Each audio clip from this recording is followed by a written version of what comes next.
Hey everybody, welcome back to another video. Welcome to, I guess, what is a really challenging time in the world economy. And welcome to the Alfa Romeo Stelvio Quadrifoglio. Now, is this car a pointless exercise? Or is it Alfa Romeo's most underrated car? Let's start with acceleration.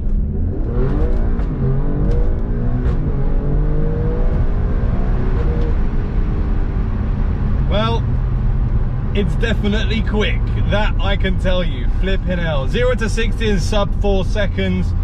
Man, what a car. And listen to it.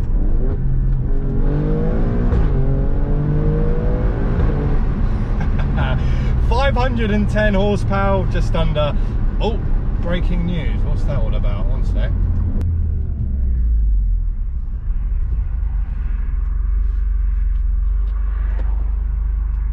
Experts have coined a scientific term to describe the situation we're now facing, a shit show.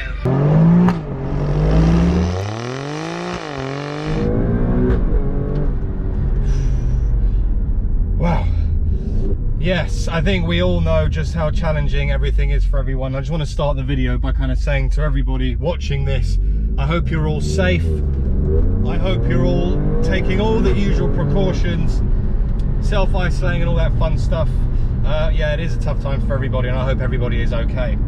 The only positive I would say from all of this is that I'm currently in self-isolation in this vessel of a vehicle, which is the Stelvio Quadrifoglio, and the roads are very, very empty, so there are a little bit of positives to take out of it.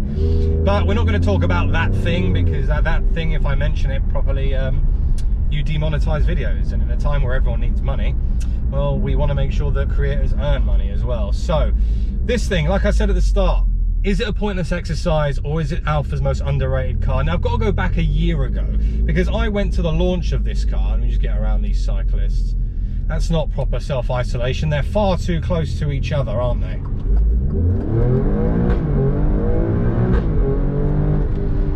Wow, this thing picks up quick. I go back a year ago, and I was fortunate enough to be invited to the launch of the Stelvio Quadrifoglio. And unfortunately, most of you wouldn't have seen that video because no one flipping watched it. And in fact, deja vu happened just a few days ago, where I thought I released probably one of my best videos. It was incredible. But guess what? No one watched that too. So, if you did watch that video, you would have seen that we took this car up to Scotland into the... Jesus, this is just so fast, I need to slow it down. We took this car around the Scottish Highlands, and the thing that this car allows you to do that the Giulia Quadrifoglio doesn't is to drive it like an absolute hooligan in two ways. One, you've got four-wheel drive. In a Giulia Quadrifoglio, you don't. But two, because you are a much higher centre of gravity, because it's a much larger vessel, you don't worry so much about the undulation in the road. This just glides around, and it's absolutely ridiculous. Not only is it stupidly fast, but you can hoon over potholes, you can hoon over surface that you just wouldn't be able to do in the Giulia Quadrifoglio. And then when you really fancy it, you just put your foot down.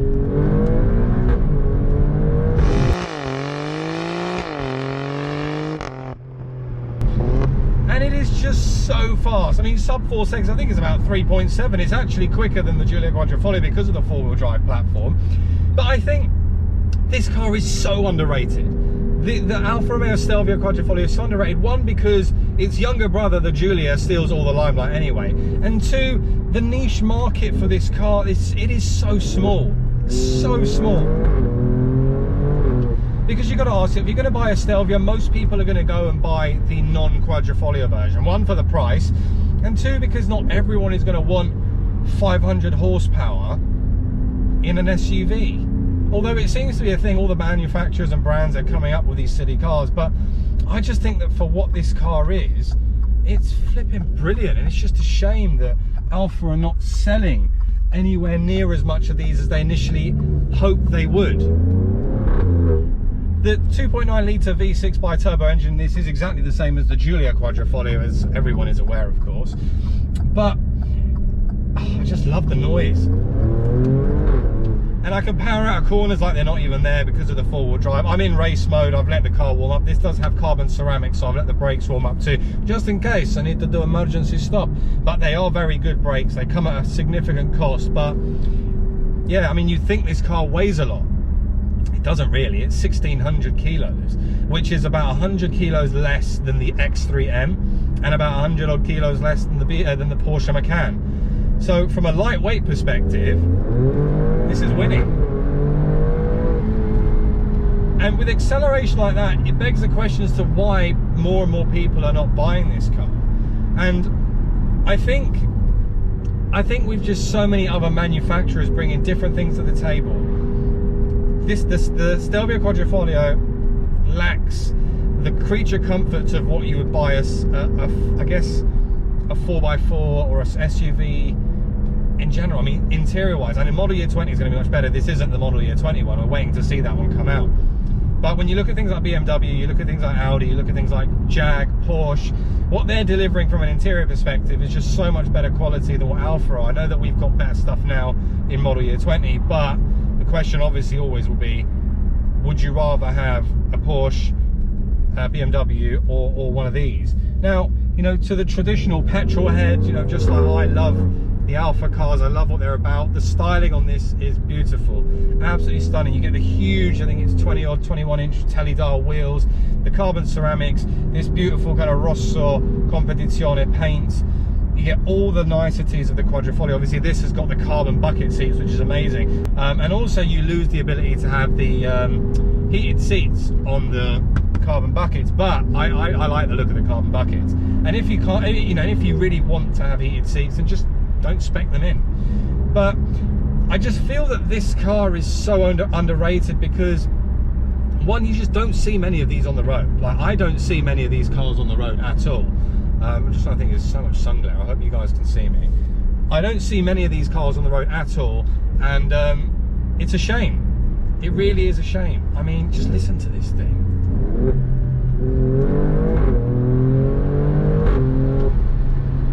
It's an unbelievable piece of kit. And the thing as well with it is raised up a lot more than this Giulia Quadrifoglio, but you can still throw this around. You know, it is still really nimble. If anything, once you get it into race mode like I'm now, the suspension is actually quite stiff. You put it into all advanced efficiency or the natural mode, it glides a lot more. It's a lot more comfortable and a lot more usable if you've got the family, etc.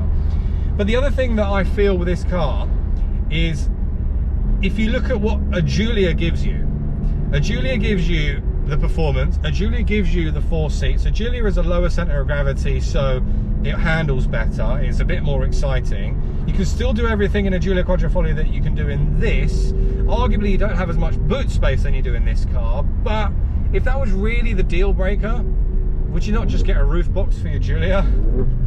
I don't know.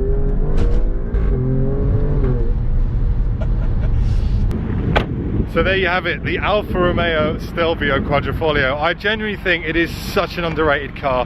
More people should drive it and experience just how good it is. It's so fast. It is wicked. But unfortunately, it's just not selling anywhere near as much as it should do. But anyway, I hope you've enjoyed the video, guys. Massive thanks to Alfa for lending me this car. I hope you're all staying safe. I'm going to go lock myself back in the house now. And I'll see you on the next video, I guess. Thanks for watching. Bye-bye.